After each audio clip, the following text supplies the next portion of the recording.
keep on hitting yourself. Why did you do that? Why did I do that? But yet you are asking God for His forgiveness.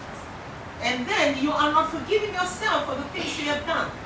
And some things you have done, you really beat yourself up for it. You know, like you kept telling yourself, I shouldn't have done that. You know, I couldn't have done that. How can I do that? But you've done it. You cannot go and undo it. You have already done it. You've already committed. All you need to do is come before God, you yourself, to forgive yourself for the wrongs you have done.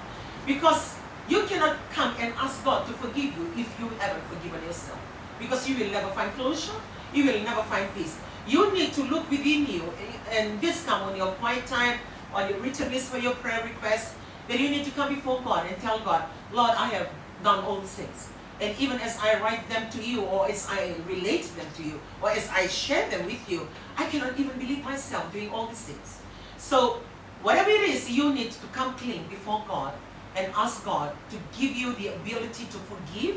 Because once you forgive yourself, then when you ask God for His forgiveness, that's it. You know, it's a done deal. And you are ready to move on with a clean slate. So you need to do a lot of things for yourself. Sometimes we come into church, we accept the pastor to come and preach to us. We look at the Bible verses with this. Some of us, we don't even bring our Bible. So whatever they say, we believe. Whatever they quote, we take it on. And then that's it. After the Sunday service, that's where it ends.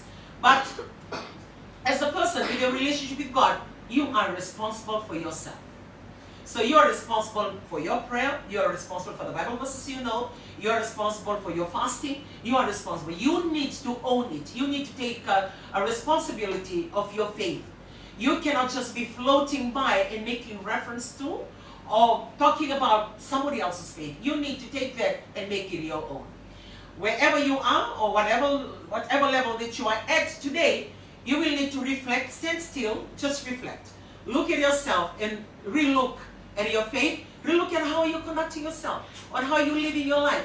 And even when you're praying, and this is one thing that I've always shared for the new Methodists or NCFers that are tuning in today in the leaders training, I'm always emphasizing that to our leaders, to our senior pastors, to people that are actually praying.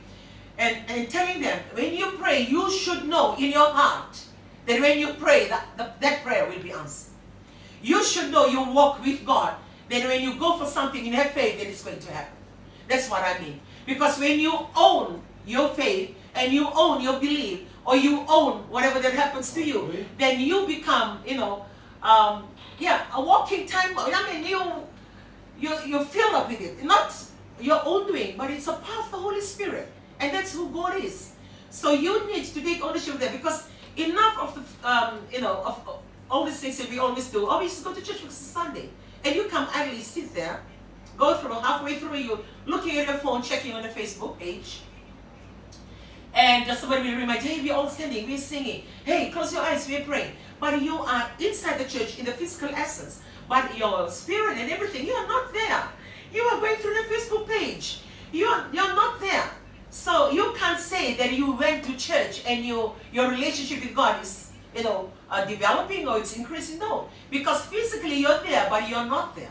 And I want to, go right down to the nitty-gritty of things, because every time you come on, we'll set your faith up. We'll tell you, okay, this is the way to go. We'll come with motivational, very inspirational, sharing that makes you, okay, that's good. It's going to be mine. The things that we are sharing here, because we've done our homework, and own our faith. Because we are sharing something that we know it can happen. Because we are owning our faith and we're doing things in our life. But you hearing it, you're not even owning your faith. You're not even owning your life. So you are sitting there in the physical essence. It sounds good, and just as you see that happens to other people, don't take for granted that that can happen to you as well. Don't ever think it's going to happen to yourself as well. It only happens, it only downloads, it only comes to you when you yourself own it. So why don't we write down in our diary, 24th of March, Sunday, is a day that I actually stand up, rise up, and I own it. So you write in the book, I'm going to own today. I'm going to own my walk with God. I'm going to set up my own, prayer time. I'm going to, in the whole day, I will be praying at this hour, at this hour, at this hour. And on this whole week, I'm going to be doing my fasting. That shows that you're owning it. So you get your prayer, your journal, prayer journal, or you get your diary. You need to write these things down. Because all the list and everything else we are writing here, my brother and my sister, that doesn't just count. It counts because of